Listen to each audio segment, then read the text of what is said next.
बिस्मिल्लाहिर्रहमानिर्रहीम। अस्सलाम वालेकुम स्टूडेंट्स। आज की वीडियो में हम unit number 10.7.1 application of first law of thermodynamics को डिस्कस करेंगे। Application of first law of thermodynamics basically आपके internal energy, heat and work done के साथ रिलेटेड होता है, और ये वर्क डन जो है ये थर्मोडायनामिकल वर्क डन कहलाता है।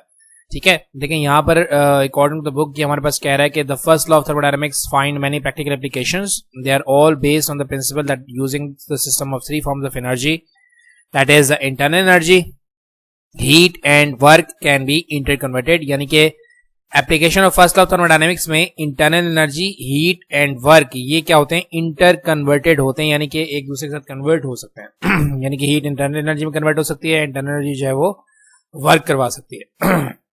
यही हमारे पास जो है वो फर्स्ट लॉ ऑफ थर्मोडायनामिक्स है।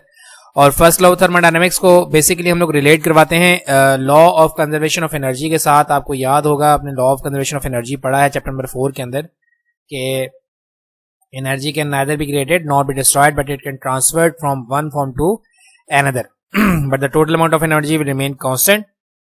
यानी कि आपकी एनर्जी जो है वो अपनी एक फॉर्म से दूसरे फॉर्म के अंदर कन्वर्ट हो जाती है, लेकिन जो टोटल सम होता है एनर्जी का वो हमेशा कांस्टेंट रहता है। That is called law of conservation of energy. ठीक, तो इसको हम लोग जब स्टार्ट करते हैं, देखिए यहाँ पर हम लोग कह रहे हैं the system is then often called the working substance. इसके अंदर लोग जो सिस्टम इस्तेमाल करते हैं उसको हम लोग वर्किंग सब्सटेंस कहते हैं। The mathematical formulation of the law, ये जो हमारे पास मैथमेटिकल फॉर्मुलेशन है लॉ की, वो हमारे पास क्या है, that is del U equals to del Q minus del W. यानी कि अगर आपकी इंटरनल एनर्जी का चेंज आ रहा है तो ये जो है हम लोग इसको हीट प्रोवाइड कर रहे हैं, साथ साथ जो है वो work done by the system हो रहा है। यानी कि आपने जो है वो इंटरनल एनर्जी आपकी चेंज हो रही है, हीट आप सिस्टम को प्रोवाइड कर रहे हैं, और वर्क डन सिस्टम आपको करके दे रहा है। That is called the formulation, mathematical formulation of the law. लेकिन suggest the following processes that can be used for practical applications. ये जो हमारे पास लॉ है इसी को हम लोग जो कुछ प्रैक्टिकल एप्लीकेशंस के लिए इस्तेमाल करेंगे। देखिए चार हमारे पास प्रैक्टिकल एप्लीकेशंस हैं। एक हमारे पास है आइसोकोरिक प्रोसेस, दूसरा हमारे पास है आइसोबैरिक प्रोसेस, तीसरा हमारे पास है आइसोथर्मल प्रोसेस, और चौथा हमारे पास है एडियाबैटिक प्रोसेस। आइसो का मतलब बेसिकली हमारे पास कांस्टेंट से जो है वो ठीक है। लेकिन the process in which any one of three terms of the equation is zero, that is del U यानी कि internal energy zero, del Q equal to zero यानी कि heat energy equal to zero, and del W equal to zero. तो ये हमारे पास जो है वो प्रोसेसेस में से थ्री टर्म्स की इक्वेशन हो सकती हैं। दूसरी हमारे पास क्या है, the process in which one of the state variable P V and T of the system are held constant. ये भी प्रोसेस हो सकता है कि जिसमें प्रेशर, वॉल्यूम या टेम्परेचर जो है हमारे पास कांस्टेंट रहे। और इसके बाद हम लोग जब एप्लीकेशन अपने जो है वो एप्लीकेशन को स्टार्ट करते हैं। फर्स्ट एप्लीकेशन हमारे पास क्या है, isochoric process. The process that is held at the constant volume is called the isochoric process. ऐसा प्रोसेस के जिसके अंदर आपका जो है वो वॉल्यूम चेंज नहीं, यानी कि आपके सिस्टम का वॉल्यूम चेंज ना हो, इस तरह के प्रोसेस को हम लोग कहते हैं आइसोकोरिक प्रोसेस। देखें यहाँ पर हम क्या कह रहे हैं, that the thermodynamic process during which the volume of the system remains constant is called isocoric process। यानी कि ऐसा प्रोसेस कि जिसमें आपने जो गैस कंटेन की हुई है, जिस सिस्टम को आप कंसीडर करें उसका वॉल्यूम चेंज ना हो, तो इस तरह के प्रोसेस को हम लोग कहते हैं आइसोकोरिक प्रोसेस। देखें अब जरा यहाँ पर हम लोग कह रहे हैं कि अब क्योंकि हमें वॉल्यूम को कांस्टेंट रखना है, तो वॉल्यूम को कांस्टेंट रखने के लिए हम लोग जो है फिक्स पिस्टन को इस्तेमाल करते हैं। यानी कि हमारे पास जो सिलेंडर का कैप है उसको हम लोग फिक्स करवा देते हैं बाय यूजिंग द स्क्रूज। तो जब हमारे पास सिलेंडर का कैप जो है वो फिक्स्ड हो जाता है, तो आपका जो वॉल्यूम है वो कम या ज्यादा या लॉस नहीं हो सकता। जैसे आपका प्रेशर कुकर होता है, प्रेशर कुकर को आप ऊपर से जो है वो बंद कर देते हैं, तो जब बंद कर देते हैं तो आपके पास जो वॉल्यूम है वो वॉल्यूम लॉस नहीं होता, यानी कि कम नहीं होता या ज्यादा नहीं होता। तो इसी को हम कहते हैं आइसोकोरिक प्रोसेस, कि जिसके अंदर हम लोग जो है वो फिक्स पिस्टन को इस्तेमाल देखें यहाँ पर लिखा हुआ है फिक्स पिस्टन, यानी कि आपका जो है वॉल्यूम चेंज नहीं होगा। अगर आपका पिस्टन जो है वो फिक्स ना हो, मूवेबल हो, तो फिर आपके पास जो है वो आपका वॉल्यूम जो है वो चेंज हो सकता है। ठीक है, देखें हम लोग यहाँ पर कह रहे हैं कि लटकने के हमारे पास एक जो है वो गैस को हमने कंटेन किया हुआ है। गैस के पास जो है वो इंटरनल एनर्जी है, यानी कि ब्राउनियन मोशन कर रही है। मॉलिक्यूल्स देखिए, मॉलिक्यूल्स आपको डिफरेंट डायरेक्शन में मोशन करते हुए नजर आ रहे हैं, that is called that Brownian motion. ठीक है, आपने एक जो है वो कंटेनर को फिक्स कराया हुआ है, यानी कि इसका पिस्टन फिक्स है, और आपने इसको हीट रिजर्वायर के ऊपर रखा हुआ है जो कि इसको हीट क्या कर रहा है, प्रोवाइड कर रहा है, राइट। आप देखें, consider the gas contain in a cylinder having a conducting base and non conducting walls, ये वॉल्स है, and with a fix piston at the end. यानी कि आपने जो है वो कंडक्टिंग बेस रखी हुई है, यानी कि ये जो बेस है ये कंडक्टिंग है, लेकिन ये जो वॉल्स हैं ये नॉन कंडक्टिंग है। ठीक, इसके बाद आपने क्या किया हुआ है, इसके जो पिस्टन है उसको आपने क्या किया हुआ, फिक्स करवाया हुआ है एंड के ऊपर। Let heat be imparted to the gas, यानी कि आपने गैस को हीट प्रोवाइड की है। तो देखिए बेटा एक बात याद रखिएगा, जब भी आप गैस को हीट प्रोवाइड करेंगे तो ये जो मॉलिक्यूल्स हैं, ये जो आपकी गैस के मॉलिक्यूल्स हैं, ये एनर्जी गेन करेंगे। एनर्जी गेन करने से ये होता है कि इनकी जो वाइब्रेशन है ये इंक्रीज हो जाती है, ये एक दूसरे के साथ कोलाइड करते हैं, वॉल्स के साथ कोलाइड करते हैं, कि जिनसे इसकी काइनेटिक एनर्जी जो है वो बढ़ जाती है। अब मॉलिक्यूल्स की काइनेटिक एनर्जी बढ़ेगी, यानी कि एवरेज काइनेटिक एनर्जी बढ़ेगी, तो देखें आपकी average transitional kinetic energy of the body is directly proportional to the temperature. यानी कि अगर आपके बॉडी के मॉलिक्यूल्स की काइनेटिक एनर्जी बढ़ रही है तो आपका टेम्परेचर भी क्या हो जाएगा, इंक्रीज हो जाएगा। ठीक है, तो ये आपने जब कॉन्सेप्ट याद रखना है कि आपने हीट जब प्रोवाइड की है तो हीट प्रोवाइड करने से ये हुआ है कि आपके जो मॉलिक्यूल्स हैं उनकी इंटरनल एनर्जी यानी कि जो काइनेटिक एनर्जी है वो बढ़ जाती है, जिससे आपका टेम्परेचर बढ़ जाता है। ठीक, उसके बाद हम कह रहे हैं the gas is heated at constant volume, यानी कि आपने गैस को हीट किया कांस्टेंट वॉल्यूम के ऊपर। The pressure of the gas increases from P1 to P2। देखिए अंदर जो मॉलिक्यूल्स हैं वो प्रेशर एक्सर्ट करना स्टार्ट कर देंगे क्योंकि वो जो है वो एनर्जेटिक हो जाते हैं। While its temperature increases from T1 to T2। जब आपने हीट प्रोवाइड की है गैस को, तो मैंने आपको क्या बताया कि आपने इंटरनल एनर्जी यानी कि काइनेटिक एनर्जी को बढ़ाया, और जब काइनेटिक एनर्जी को आपने बढ़ाया तो टेम्परेचर भी आपका क्या हो जाएगा, इंक्रीज हो जाएगा। इससे पहले वीडियो में के अंदर भी हमने यही बात की थी कि इंटरनल एनर्जी रिलेट करता है टेम्परेचर के साथ। ठीक है, since the system neither expand nor contract, यानी कि आपका सिस्टम ना ही एक्सपेंड करेगा ना ही कॉन्ट्रैक्ट करेगा। ये मैंने अभी आपको बताया कि हमारे पास सिस्टम जो है वो आइसोकोरिक है। Work is neither done by the system और ऑन द सिस्टम, यानी कि हमने ना सिस्टम के ऊपर वर्क करवाया है ना सिस्टम से वर्क लिया है, तो इसका मतलब ये है कि हमारे पास ओवरऑल वर्क डन क्या रहा, जीरो रहा। Using the first law of thermodynamics equation we have, देखें first law of thermodynamics equation हमने क्या बनाई थी, del Q del U plus del W. Del U को अगर आप अलग कर रहे हैं तो हमारे पास ये इक्वेशन बन रही है del U equal to del Q minus del W. तो यहाँ हमारे पास किसी किस्म का वर्क नहीं हो रहा है, तो हमें ये बात पता चल रही है कि आप जो हीट सिस्टम को प्रोवाइड कर रहे हैं वो टोटली कन्वर्ट हो रही है किसके अंदर, टोटल इंटरनल एनर्जी के अंदर। यानी कि आपने जो हीट प्रोवाइड की है उसने सिस्टम की इंटरनल एनर्जी को बढ़ा दिया है बस। ठीक है, यानी कि कंजर्वेशन ऑफ एनर्जी में क्या हुआ कि heat will be converted into internal energy of the system. ठीक है, ये हमारे पास है आइसोथर्मल आइसोकोरिक प्रोसेस। सॉरी, देखें यहाँ पर हम कह रहे हैं कि this means that in an isochoric process the entire amount of heat supplied to the gas is converted to the internal energy of the gas. यानी कि जो आपने हीट प्रोवाइड की वो तमाम की तमाम जो है वो इंटरनल एनर्जी की इंक्रीमेंट के अंदर जो है वो कन्वर्ट हो गई है। The pressure and the temperature of the gas will increase, यानी कि आपका प्रेशर भी चेंज हुआ है, साथ साथ आपका टेम्परेचर भी चेंज हुआ है।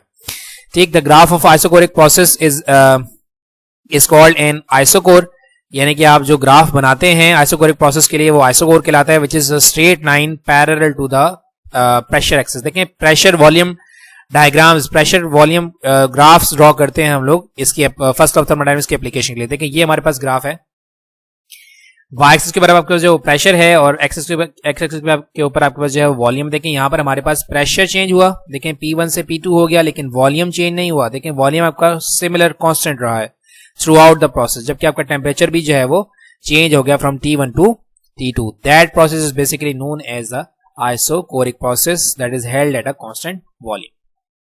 प्रैक्टिकल एप्लीकेशंस की मैंने आपको बताया कि आपका जो प्रेशर कुकर होता है that is called the basically इसका जो प्रोसेस है वो आइसोकोरिक प्रोसेस है एक तरह से। फिर इसके बाद हमारे पास नेक्स्ट जो प्रोसेस है that is called the isobaric process. Isobaric, देखें कोरिक का मतलब है वॉल्यूम, बैरिक का मतलब है प्रेशर।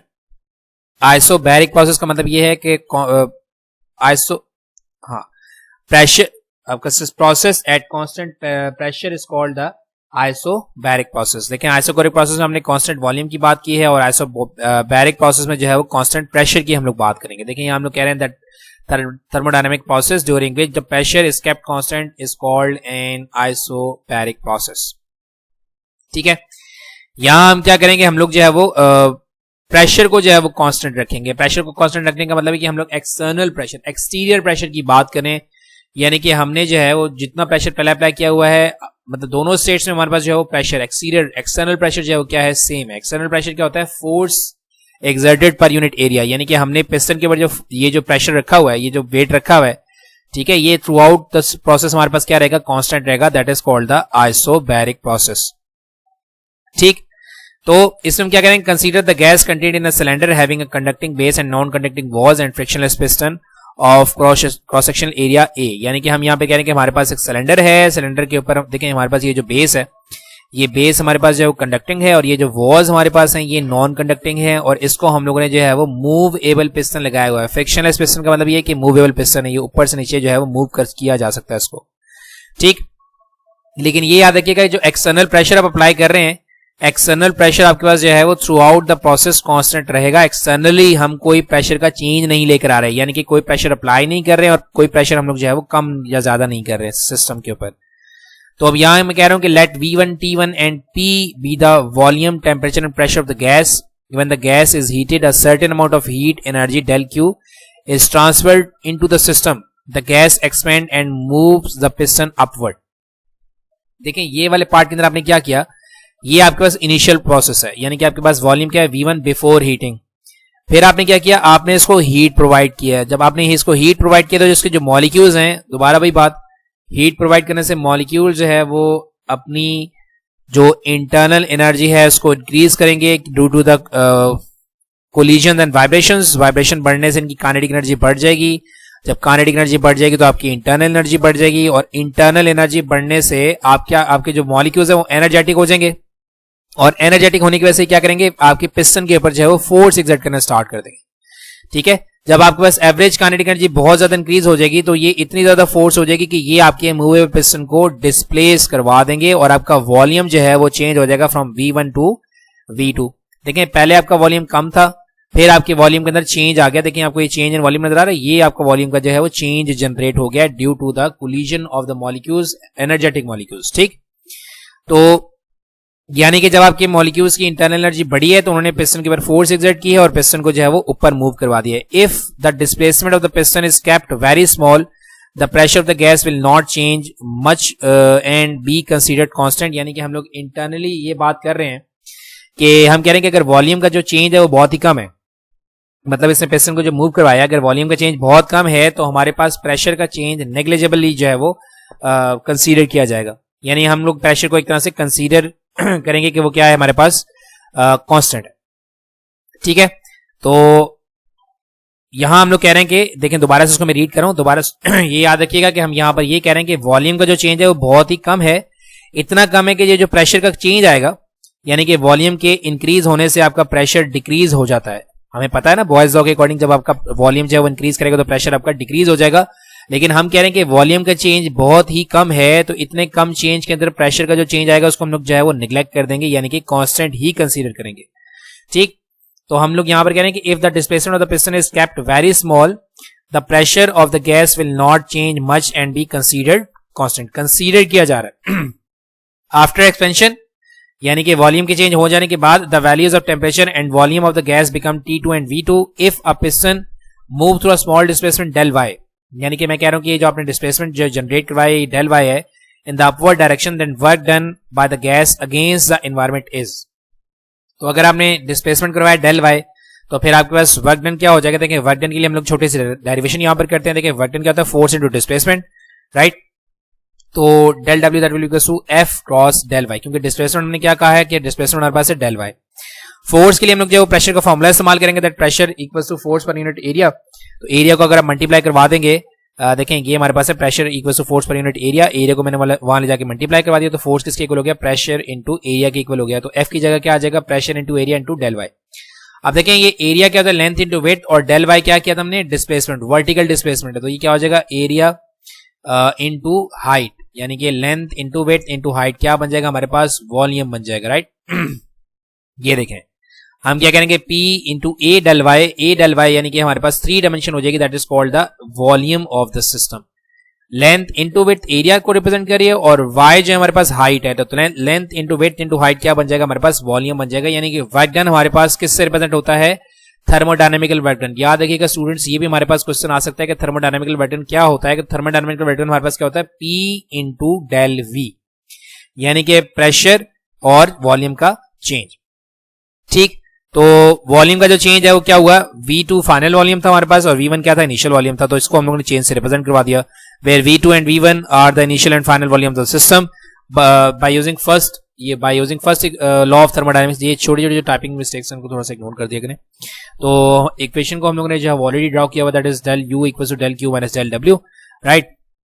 तो इंटरनल एनर्जी तो इंक्रीज हुई है, तो इंटरनल एनर्जी तो वही रहेगी हमारे पास, del U that will be equal to heat आपने प्रोवाइड की है तभी इंटरनल एनर्जी चेंज हुई, तो हीट को आपने पॉजिटिव कंसीडर किया। साइन कन्वेक्शन याद है ना आपको कि अगर आप हीट प्रोवाइड करें तो हीट पॉजिटिव, अगर आपकी इंटरनल एनर्जी बढ़ रही है तो इंटरनल एनर्जी पॉजिटिव, और वर्क डन आपका जो है वो यहाँ पर क्या हो रहा है, नेगेटिव हो रहा है, क्योंकि आपने यहाँ पर जो है वो सॉरी यहाँ पर हमारे पास वर्क डन जो है वो क्या हो जाएगा, पी डेल हो जाएगा, ठीक, क्योंकि हम लोगों ने यहाँ पर जो है वो electrical sorry thermodynamical work done को कंसीडर किया, जिसके लिए हम लोगों ने ये वाला फॉर्मूला बनाया था, del W equal to P del, right. अच्छा, अब इसके बाद हम लोग बात करते हैं इसकी कि हम लोगों ने जो हीट प्रोवाइड की है, बेसिकली अगर मैं इसको इधर लेकर चला जाऊं तो क्या हो जाएगा, del U plus del W, यानी कि आपने सिस्टम को हीट प्रोवाइड की, सिस्टम को हीट प्रोवाइड करने से ये हुआ कि आपकी internal energy, overall average internal energy of the molecules increase हो गई। तो जब एवरेज मॉलिक्यूल्स की जो है वो इंटरनल एनर्जी इंक्रीज हो गई है, तो फिर उसने क्या किया, फोर्स एक्सर्ट किया पिस्टन के ऊपर, और पिस्टन को जो है वो डिस्प्लेस करा दिया, यानी कि आपके सिस्टम ने वर्क किया। Work done by the system को हम लोग पॉजिटिव कंसीडर करते हैं, ठीक। तो अगर आप इसको वहां शिफ्ट करें तो मुझे ये नजर आ रहा है कि जो आपने हीट प्रोवाइड की है वो कन्वर्ट हुई है किसके अंदर, इंटरनल एनर्जी के अंदर, plus the work done by the system के अंदर। देखें हम लोग यहाँ पर रिप्रेजेंट भी करें, this means that in an isobaric process the entire amount of heat supplied to the gas is converted to the internal energy of the gas and doing work, यानी कि यहाँ आपकी जो हीट की कन्वर्जन है वो किसके अंदर है, इंटरनल एनर्जी की इंक्रीमेंट के अंदर और work done by the system के अंदर, ठीक। ये हमारे पास हो गया आइसोबैरिक प्रोसेस। देखिए आइसोबैरिक प्रोसेस का हमारे पास जो बनेगा ग्राफ बनेगा वो हमारे पास स्ट्रेट हॉरिजॉन्टल लाइन बनेगी, क्योंकि हमारे पास पीवी डायग्राम को रिप्रेजेंट करना बहुत इंपॉर्टेंट है फर्स्ट ऑफ थर्मोडायनामिक्स के अंदर। तो देखें यहाँ हमारे पास ये देखें ये प्रेशर है, ठीक, ये हमारे पास प्रेशर है, ये हमारे पास क्या है, वॉल्यूम है। देखें हमारे पास प्रेशर जो है वही रहा, प्रेशर चेंज नहीं हुआ। देखें ये गलत आ रहा है कि पी, देखें प्रेशर तो हमारे पास वही रहा ना थ्रू आउट, तो ये बुक की जो डायग्राम है ये वही ली थी मैंने, लेकिन ये गलत है। देखें ये P1 है तो ये भी P1 ही रहेगा, प्रेशर आपका चेंज नहीं हो रहा थ्रू आउट द प्रोसेस, ये V1 से V2 हो जाएगा और टेम्परेचर T1 से T2 हो जाएगा, ठीक है। ये हमारे पास है ग्राफ फॉर आइसोबैरिक प्रोसेस, ठीक। आइसोकोरिक पढ़ लिया हम लोगों ने, मतलब कांस्टेंट वॉल्यूम, पिस्टन को अपने फिक्स रखना है। फिर हमने पढ़ा आइसोबैरिक जिसमें हमारे पास है कांस्टेंट प्रेशर, यानी कि जिसके अंदर आप जो है वो एक्सटर्नल प्रेशर को चेंज नहीं कर रहे, और इंटरनल प्रेशर का जो चेंज आ रहा है वो बहुत ही माइनर है, इसलिए इसको भी हम लोग जो है वो कंसीडर नहीं कर रहे हैं, ठीक। फिर हम लोग चलते हैं आगे, थर्ड हमारे पास जो है वो आइसोथर्मल प्रोसेस है। देखें आइसोथर्मल प्रोसेस का मतलब है कि process at the constant temperature, process at the constant temperature is called the isothermal process. देखें याद करने का मैं आपको तरीका बता रहा हूँ, आइसोकोरिक का मतलब कांस्टेंट वॉल्यूम, आइसोबैरिक का मतलब कांस्टेंट प्रेशर, आइसोथर्मल का मतलब है कांस्टेंट टेम्परेचर, राइट।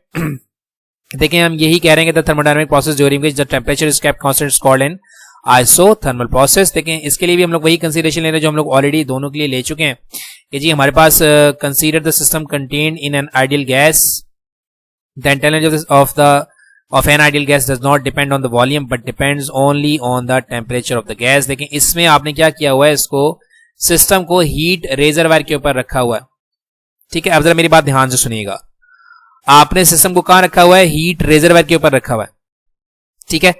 यहां पर आपने कुछ प्रेशर अप्लाई किया हुआ है, एक्सटर्नल प्रेशर अप्लाई किया हुआ है कि जिससे आपकी गैस जो है वो कंप्रेस हुई हुई है, ठीक है। अब आपने क्या किया, आपने यहां से प्रेशर को हटाया, जब आप यहां से प्रेशर को रिलीज करवाएंगे तो गैस के पास एनर्जी मौजूद है, मॉलिक्यूल्स जो है वो पिस्टन के ऊपर फोर्स लगाएंगे और पिस्टन को डिस्प्लेस करवा देंगे ऊपर की तरफ। तो जैसे ही आपका सिस्टम जो है वो वर्क करेगा, आपका वॉल्यूम इंक्रीज कर जाएगा, और जब आपका वॉल्यूम इंक्रीज करेगा तो वॉल्यूम के इंक्रीज होने की वजह से जो आपके पास कोलिजन की मॉलिक्यूल्स की जो कोलिजन थी वॉल्स के साथ या मॉलिक्यूल्स के साथ, वो कम हो जाएगी क्योंकि स्पेस ज्यादा हो जाएगा। तो जब आपके पास टेम्परेचर मतलब कि कोलिजन कम हो जाएगी, कोलिजन कम होने का मतलब है कि आपके पास काइनेटिक एनर्जी यानी कि इंटरनल एनर्जी डिक्रीज हो जाएगी। इंटरनल एनर्जी डिक्रीज होने का मतलब है कि आपका टेम्परेचर सडनली क्या होगा, डिक्रीज हो जाएगा। तो जब आपका टेम्परेचर डिक्रीज हो जाएगा तो हीट रेजरवायर का जो है वो हमारे पास इफेक्ट सामने आएगा। हीट रेजरवायर क्या होता है बेसिकली कि ये आपके टेम्परेचर को कांस्टेंट रखता है, ठीक है। यानी कि जैसे ही आपका टेम्परेचर गिरा, आपने यहां से प्रेशर को हटाया, वॉल्यूम बढ़ा, वॉल्यूम बढ़ने से आपका टेम्परेचर कम हो गया। जैसे ही टेम्परेचर आपका कम होगा, हीट रेजरवायर दोबारा से हीट प्रोवाइड करेगा और आपके टेम्परेचर को इनिशियल टेम्परेचर जितना कर देगा, यानी कि आपकी इंटरनल एनर्जी के अंदर किसी किस्म का चेंज जनरेट नहीं होने देगी ये वाली device, that is called the heat reservoir. ठीक, प्रोसेस को दोबारा समझा रहा हूं, सुन लीजिएगा ध्यान से कि आपने यहां से प्रेशर अप्लाई किया हुआ है, एक्सटर्नल प्रेशर, आपने एक जो है वेट को हटाया है, जैसे आपने वेट को हटाया तो गैस के पास एनर्जी मौजूद है, ये क्या करेगा आपके वॉल्यूम को इंक्रीज कर देगा, इनके फोर्स एक्सर्ट करेगा, फोर्स एक्सर्ट करने से वर्क करवाएगा, वर्क करवाने से आपका जो है वो वॉल्यूम इंक्रीज हो जाएगा, वॉल्यूम इंक्रीज होने से इंटरनल एनर्जी डिक्रीज होगी, इंटरनल एनर्जी डिक्रीज होने से होता यह है कि आपका टेम्परेचर सडनली डिक्रीज करेगा, और सडनली डिक्रीज करने के बाद हीट रिजर्वायर की जो है वो हमारे पास जो इफेक्ट सामने आएगा। हीट रिजर्वायर एक डिवाइस है जो कि आपके टेम्परेचर को मेंटेन रखती है। ठीक है, तो जैसे ही आपका टेम्परेचर गिरेगा आपकी हीट रिजर्वायर फौरन से हीट प्रोवाइड करके आपके सिस्टम के टेम्परेचर को उतना ही कर देगी जितना इनिशियल पहले था। ठीक है, तो इस तरह से आपका जो सिस्टम है उसका टेम्परेचर हमेशा कांस्टेंट रहेगा। जैसे ही आपका टेम्परेचर कम होगा वैसे ही आपको जो है वो हीट रिजर्वायर हीट प्रोवाइड करेगी और आपके टेम्परेचर को कांस्टेंट कर देगी। तो अब आप फिर मुझे एक बात बताएं कि अगर आपके पास टेम्परेचर कांस्टेंट है तो क्या इंटरनल एनर्जी के अंदर कोई चेंज जनरेट होगा? क्योंकि हमने क्या कहा, इंटरनल एनर्जी क्या है, sum of all the kinetic energy plus the potential energy. तो जब काइनेटिक एनर्जी रिलेट कर रही है आपके टेम्परेचर के साथ, इसका मतलब ये है कि टेम्परेचर के कांस्टेंट होने के साथ आपकी जो इंटरनल एनर्जी है उसके अंदर किसी किस्म का चेंज नहीं आएगा, वो कांस्टेंट रहेगी थ्रू आउट द प्रोसेस। आप देखें, अब यहां पर हमारे पास यही चीज लिखी हुई है, देखें, to perform an isothermal process on a gas, we consider a gas to be contained in a cylinder having a conducting base and non-conducting walls and with a movable piston at the end. The base of the cylinder is placed on a heat reservoir at temperature T1. देखें, ये heat reservoir का यहाँ पर effect important है। A reservoir is a body of large heat capacity that maintains the temperature of a gas at T1. यानी कि heat reservoir हमारे पास एक ऐसी जो है वो thermodynamical device है जो कि आपके सिस्टम के टेम्परेचर को कांस्टेंट रखती है। तो मुझे यहीं से पता चल गया कि इंटरनल एनर्जी के अंदर किसी किस्म का चेंज जनरेट नहीं होने वाला, क्योंकि इंटरनल एनर्जी रिलेट करिए काइनेटिक एनर्जी के साथ और काइनेटिक एनर्जी रिलेट करिए आपके टेम्परेचर के साथ। तो जब टेम्परेचर के अंदर चेंज नहीं आएगा तो फिर आपकी इंटरनल एनर्जी के अंदर भी चेंज नहीं आएगा। तो हम क्या कह रहे हैं, let the gas be then allowed to expand slowly by decreasing the pressure of the piston. यानी कि पिस्टन के ऊपर हमने जो है वो प्रेशर को कम किया, प्रेशर को कम करने से वॉल्यूम बढ़ जाएगा, वॉल्यूम बढ़ने से टेम्परेचर कम हो जाएगा, और टेम्परेचर जैसे ही कम होगा हीट रिजर्वायर को हीट जो है वो प्रोवाइड करके टेम्परेचर को दोबारा कांस्टेंट कर देगा। Due to this expansion the gas tends to cool down. क्योंकि वॉल्यूम आपका बड़ा है तो फिर आपके पास जो है वो वाइब्रेशन एनर्जी, जो मॉलिक्यूल्स की एनर्जी थी वो गैप ज्यादा होने की वजह से कम हो जाएगी। But heat is conducted from the heat reservoir to the gas so that the temperature of the system remains constant and is equal to the temperature of the reservoir. यानी कि आपने दोबारा से जो है वो हीट रिजर्वायर को heat provide करके टेम्परेचर को वही कर दिया जो पहले था। The whole process from an initial state P1 V1 T to final state P2 V2 T represented by a continuous curve which is called an isotherm। यहां पर आपके पास जो है वो स्ट्रेट लाइन कर्व नहीं बनता, क्योंकि यहां पर आपके पास जो है वो चेंज जनरेट हो रहा होता है। वॉल्यूम कम हो रहा है, ठीक है, वॉल्यूम कम हो रहा है, अगर मतलब आप सॉरी वॉल्यूम आपका इंक्रीज हो रहा है जब आपने प्रेशर को डिक्रीज करवाया, आपने प्रेशर को ऊपर से यानी कि वेट को ऊपर से पिस्टन के ऊपर से हटाया, तभी तो वॉल्यूम आपका इंक्रीज हुआ ना, अदरवाइज तो वॉल्यूम आपका इंक्रीज नहीं हो रहा था। ठीक है, तो यहां इसीलिए हम लोग उसको कहते हैं कि ये हमारे पास क्या है, कंटिन्यूस जो है वो हमारे पास सिस्टम है एक तरह से। Since the temperature is constant there is no change in internal energy of the gas that is del U equals to 0। देखें, मैंने आपको शुरू में बताया कि आइसोथर्मल का मतलब है टेम्परेचर चेंज नहीं होने वाला। तो जब टेम्परेचर चेंज नहीं होने वाला है तो उसका मतलब है कि काइनेटिक एनर्जी कांस्टेंट है, और जब काइनेटिक एनर्जी कांस्टेंट है तो उसका मतलब ये है कि internal energy throughout the process आपकी कांस्टेंट रहने वाली है। ठीक, तो according to first of thermodynamics del U equals to del U minus del W। तो उसका मतलब ये है कि इंटरनल एनर्जी के अंदर किसी किस्म का चेंज नहीं आया, तो जितनी आपने हीट प्रोवाइड की है सिस्टम को उसने क्या किया है, टोटली कन्वर्ट होकर किसके अंदर, work done by the system के ऊपर। यानी कि आपने जो हीट प्रोवाइड की है ये हीट जो है वो कन्वर्ट होकर किसके अंदर, work done by the system के अंदर। तो हमने क्या कहा था कि energy can be converted from one form to another, तो वर्क डन भी आपके पास जो है फॉर्म ऑफ एनर्जी है। तो यहां हम कह रहे हैं this shows that if the gas expand and does external work an amount of heat has to be supplied in order to maintain the temperature constant. यानी कि अगर आपने टेम्परेचर कांस्टेंट रखना है तो फिर आपको इसको हीट रिजर्वायर के ऊपर रखना होगा, जो कि एक ऐसी डिवाइस है जो कि आपके टेम्परेचर को मेंटेन रखती है।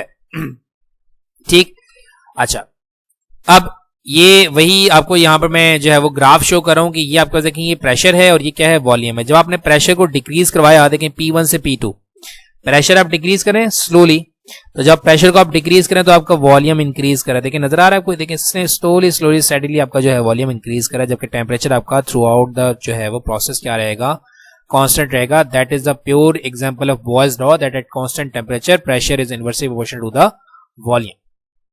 कांस्टेंट टेम्परेचर के ऊपर प्रेशर वॉल्यूम के इनवर्सली रिलेटेड होता है। तो आपने यही किया कि आपने प्रेशर को जो है वो डिक्रीज करवाया है, तो जैसे ही आपने प्रेशर को डिक्रीज कराया आपका वॉल्यूम इंक्रीज हो गया, ठीक है। तो ये हमारे पास परफेक्ट एग्जांपल है किसकी, बॉयज लॉ की, ठीक। आगे चलते हैं, नेक्स्ट हमारे पास लास्ट प्रोसेस है एडियाबैटिक प्रोसेस। ये गलती से आइसोथर्मल प्रोसेस आ गया है डी, ये आप इसको सही कर लीजिएगा, ठीक है। मैं आपको जो नोट्स प्रोवाइड करूंगा उसमें सही कर दूंगा। ये है एडियाबैटिक प्रोसेस, ठीक। तो एडियाबैटिक प्रोसेस जो है वो एक तरह से हमारे पास आइसोलेटेड प्रोसेस होता है कि जिसके अंदर किसी किस्म की हीट एक्सचेंज नहीं हो रही होती है। The thermodynamic process during which no heat will enter और leave the system is called an adiabatic process, right. ये जो आपके पास जो वैक्यूम वगैरह इस्तेमाल होते थे पहले, जिसके अंदर हॉट टी वगैरह हम लोग लेके जाते थे किसी डिस्टेंस वगैरह के ऊपर, तो वो उसका मकसद ये था बेसिकली कि हमारे पास टी जो है वो 7 to 8 आवर्स जो है अपने टेम्परेचर को मेंटेन रखने की कोशिश करती थी। That is because the system is totally isolated, यानी कि कोई हीट सिस्टम के अंदर नहीं जाएगी और सिस्टम के अंदर की जो हीट है वो बाहर नहीं जाएगी। उसको हम लोग कहते थे वैक्यूम, ठीक है। क्योंकि हम लोग क्या करते हैं उसके अंदर जो है वो खतरनाक किस्म के जो है वो इस्तेमाल करते हैं रिफ्लेक्टर्स, यानी कि हीट जो है रिफ्लेक्टर को वापस अंदर आ जाती है, और फिर हम लोग जो है वो इंसुलेटर के तौर पर फोम इस्तेमाल करते हैं जो कि बैड हीट कंडक्टर है, ठीक। तो वो बाहर से जो है वो हीट को अंदर नहीं जाने देगा और ना ही अंदर की हीट को बाहर जाने देगा। तो इस तरह के प्रोसेस को हम लोग कहते हैं एडियाबैटिक प्रोसेस। तो एडियाबैटिक प्रोसेस के अंदर हम लोग बेसिकली कोई हीट सिस्टम को प्रोवाइड नहीं करेंगे, ठीक। यानी कि हम लोग जो है वो सिस्टम को इस तरह से, यानी कि हमने क्या कहा, नो हीट विल एंटर और लीव द सिस्टम, यानी कि अंदर से आपकी हीट जो है बाहर नहीं जाएगी, ना ही बाहर की हीट अंदर आएगी। इसके लिए हम लोग क्या करेंगे, हमारे पास एक पिस्टन है, ठीक। पिस्टन को हमने हीट इंसुलेटर के ऊपर रखा हुआ है। इंसुलेटर का मतलब ये है कि ना ही ये हीट प्रोवाइड करेगा, ना ही ये हीट को बाहर निकाल सकता, ठीक है। That is called the heat insulator, यानी कि इंसुलेटर है एक तरह से, बिल्कुल। तो अब देखें यहां हम क्या करें, for adiabatic process del Q equal to 0, यानी कि हम क्या करें, एट कांस्टेंट हीट है ना, यानी कि कोई हीट एंटर नहीं जाए, अंदर नहीं जाएगी और बाहर नहीं, इसका मतलब है कि आपकी हीट एक्सचेंज 0 है। तो जब हीट एक्सचेंज 0 है, a truly adiabatic process is an ideal one which can not be realized, यानी कि एक टोटली हमारे पास जो है वो आइडियल सिस्टम है। however the flow of heat may be prevented either by surrounding the system with a thick layer of heating insulating materials such as cork, acceptors or by performing the process very quickly, यानी कि reality में ऐसा जो है वो possible नहीं है, लेकिन फिर भी हम लोग जो है वो इसको काफी हद तक प्रिवेंट करवा सकते हैं हीट ट्रांसफॉर्मेशन को, ठीक। आगे चलते हैं। The flow of heat requires a finite time, यानी कि हीट को अगर आपने फ्लो करवाना है तो ये ठीक ठाक टाइम की जो है वो रिक्वायरमेंट चाहती है। देखिए आप जब लेट करें कि आपके पास एक जो है वो रॉड है, आयरन रॉड है, तो आप आयरन रॉड को एक तरफ से हीट करना स्टार्ट करेंगे तो वो दूसरी तरफ से एकदम से हीट नहीं हो जाएगी, वो अच्छा खासा टाइम लगाती है। तो यही स्लो प्रोसेस की बात हम लोग कर रहे हैं। The flow of heat requires a finite time, so any process perform quickly enough will be perfect practically adiabatic, यानी कि बहुत तेज वाला जो प्रोसेस है वो हमारे पास जो है वो प्रैक्टिकली एडियाबैटिक हो सकता है, लेकिन ऐसा हमारे पास कहीं ऐसा कोई थर्मोडायनामिक प्रोसेस नहीं जो कि बहुत जल्दी होता हो, ठीक। तो अब हम लोग जो है इसके सिस्टम की बात करना स्टार्ट करते हैं। देखें इसके लिए हम लोग कह रहे हैं, consider the gas is contained in N isolating cylinder with the movable piston at the end, यानी कि हम लोगों ने टोटली आइसोलेट किया हुआ सिलेंडर को, ठीक। Since no heat can enter और लीव द सिस्टम, यानी कि सिस्टम के अंदर कोई हीट नहीं आएगी, ना ही सिस्टम से हीट कहीं बाहर जा रही है। During an expansion or compression therefore del Q equals 0, यानी कि जब आपने हीट को एंटर नहीं करवाना और हीट को बाहर नहीं निकालना, इसका मतलब है कि थ्रू आउट द प्रोसेस आपकी हीट जो है वो कांस्टेंट रहने वाली है। That is del Q equals 0 if a gas is allowed to expand suddenly, अगर आप गैस को अलाउ करें कि ये एकदम से एक्सपेंड हो जाए सडनली, यानी कि आप प्रेशर को डिक्रीज करवाएं, पिस्टन के ऊपर आपने कोई वेट रखा हुआ है, आप जैसे ही वेट को हटाएंगे तो वो क्या हो जाएगी, फौरन से एक्सपेंड हो जाएगी। So if a gas is allowed to expand suddenly by decreasing the pressure on the piston, यानी कि पिस्टन के ऊपर से आपने प्रेशर वेट को हटाया तो ये फौरन से क्या हो जाएगा, आपका जो है वो वॉल्यूम बढ़ जाएगा। The gas will be cooled, देखें वॉल्यूम के बढ़ने से, वही बात, वॉल्यूम के बढ़ने से आपके जो मॉलिक्यूल्स हैं उनकी कोलिजन जो है वो कम हो जाएगी, क्योंकि गैप ज्यादा हो जाएगा मॉलिक्यूल्स के दरमियान। जब कोलिजन कम हो जाएगी तो काइनेटिक एनर्जी डिक्रीज हो जाएगी, और जब काइनेटिक एनर्जी डिक्रीज हो जाएगी तो इंटरनल एनर्जी भी आपकी कम हो जाती है, so that its temperature will decrease, क्योंकि आपकी इंटरनल एनर्जी रिलेट करिए टेम्परेचर के साथ तो टेम्परेचर भी कम हो जाएगा, therefore the internal energy of the gas will decrease. वही बात है जो हम लोग काफी दफा करके आ चुके हैं, ठीक।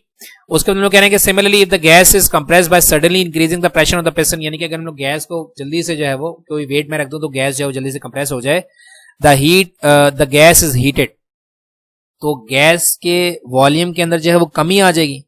जब वॉल्यूम के अंदर कमी आएगी तो मॉलिक्यूल्स कंजस्टेड हो जाएंगे, जब मॉलिक्यूल कंजस्टेड हो जाएंगे तो कोलिजन्स बिटवीन द मॉलिक्यूल्स यानी कि ब्राउनियन मोशन इंक्रीज कर जाएगी। ब्राउनियन मोशन इंक्रीज करने का मतलब ये है कि टेम्परेचर बढ़ेगा, और टेम्परेचर बढ़ने का मतलब ये कि इंटरनल एनर्जी आपकी इंक्रीज कर जाएगी। देखिए हम लोग यहाँ पर यही कह रहे हैं, similarly if the gas is compressed by suddenly increasing the pressure on the piston, the gas is heated so that temperature will increase, therefore the internal energy of the gas will increase. So according to the first law of thermodynamics, वही equation को हम लोग दोबारा से इस्तेमाल करेंगे। देखें यहाँ पर हमारे पास हीट एनर्जी 0 है, so del U plus del W, ठीक। अगर हम लोग पहले वाले सिस्टम की बात करें तो हम लोग क्या कर रहे हैं, सिस्टम के ऊपर वर्क करवा रहे हैं, ठीक है।